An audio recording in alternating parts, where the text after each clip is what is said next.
টানা ৩ দিন ধরে নজিরবিহীন গুজব আর সাইবার আক্রমণের শিকার হচ্ছে বিএনপি। রাজনৈতিক এই দলটির বিভিন্ন জেলা কার্যালয়ে বিক্ষুব্ধ জনতা আগুন দিচ্ছে এমন দাবিতে প্রায় ২০টি ভিডিও ছড়িয়ে পড়েছে। পরে ফ্যাক্ট চেক করে দেখা গেল পুরোটাই মিথ্যা। শুধু তাই না, ভিন্ন দেশের ভিন্ন সহিংসতার পুরাতন ভিডিওগুলো বিএনপির নামে ছড়িয়ে দেওয়া হচ্ছে প্রায় সবগুলো সোশ্যাল মিডিয়াতে।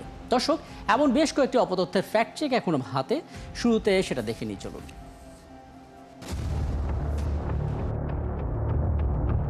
ফেসবুকে ছড়িয়ে পড়া ভিডিওতে দাবি করা হয়েছে যশোরে বিএনপির কার্যালয়ে আগুন দিচ্ছে বিক্ষুব্ধ জনতা। রীতিমতো ঝড়ের গতিতে শেয়ার হয় ভিডিওটি। তবে সত্যিটা সামনে আনে fact checking platform rumour scanner team. তারা জানায় ভিডিওটি ২০২৩ সালে লালমনিরহাট জেলা বিএনপির কার্যালয়ে আগুন দেওয়ার ঘটনার। এটাকে এখন সাম্প্রতিক বলে ছড়িয়ে দেওয়া হয়েছে।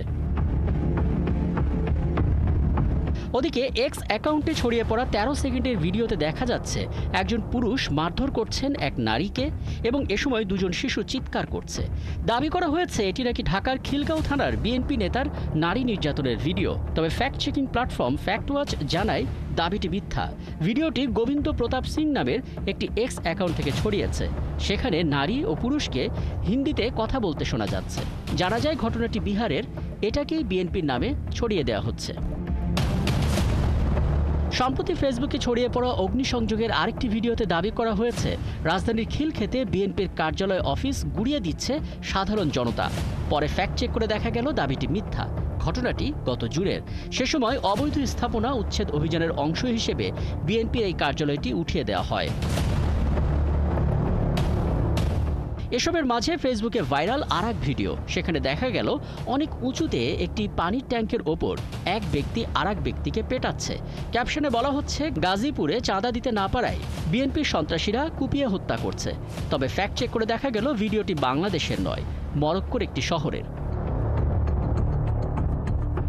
এখানেই শেষ নয়, বেশ কয়েকটি ভারতীয় গণমাধ্যম এবং সামাজিক যোগাযোগ মাধ্যমে একটি পোস্ট করা হচ্ছে যেখানে দাবি করা হয়েছে মিডফোর্টে পাথর মেরে হত্যা করা ভাঙাড়ি ব্যবসায়ী সোহাগ তিনি নাকি হিন্দু ধর্মাবলম্বী ছিলেন। তবে ফ্যাক্ট চেক করে জানা যায় তথ্যটি মিথ্যা। নিহত সোহাগ এবং তার পরিবার ইসলাম ধর্মের অনুসারী। দর্শক, আজ ফ্যাক্ট চেক বিশ্লেষণ করে দেখা গেল বেশিরভাগ গুজব ছড়িয়েছে রাজনৈতিক দল বিএনপিকে নিয়ে। তবে থেমে নেই জাতীয় ইস্যুতেও গুজব ছড়ানো। অপতথ্যকে বিশ্বাসযোগ্য করতে খুব সূক্ষ্মভাবে ব্যবহার হচ্ছে এআই প্রযুক্তি। নানা উৎস থেকে তথ্য চুরি করে তার সাথে মেশানো হচ্ছে অপতথ্য। এরপর ছড়িয়ে দেওয়া হয়েছে সবকটি সামাজিক যোগাযোগ মাধ্যমে। রাকিব হাসান, ৭১। দর্শক, আমরা মোটামুটিভাবে দেখে নিলাম যে কী ধরনের অপতথ্য ছড়িয়েছে এবং রাজনৈতিক দল বিএনপিকে ঘিরেই বেশিরভাগ অপতথ্য আমাদের চোখে পড়েছে। এবং বাকি আলাপটা করতে চাই আছেন ফ্যাক্ট চেকিং প্ল্যাটফর্ম ফ্যাক্ট ওয়াচের ফ্যাক্ট চেকার রেদওয়ানুল ইসলাম।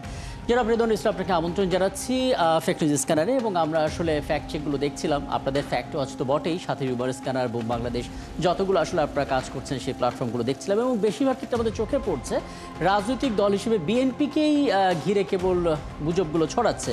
হতে পারে সেটা ৯ জুলাইয়ের ঘটনার পরিপ্রেক্ষিতে এগুলো ছড়াচ্ছে। আপনাদের অবজারভেশনটা কি?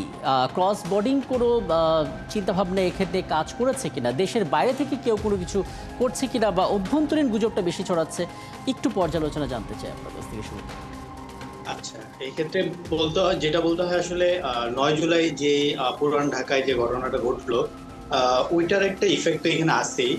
ওইটাকে কেন্দ্র করে আসলে মানে আপনার যদি দেখেন ৯ জুলাইয়ের আগে কিন্তু বিএনপিকে নিয়ে মানে গুজব ছিল, কিন্তু এতটা ছিল না যেটা হচ্ছে ৯ জুলাই থেকে শুরু করে আজকে পর্যন্ত হচ্ছে আমরা দেখেছি যে বিশেষ করে ১০ জুলাই মানে ভাইরাল হওয়ার পর থেকে।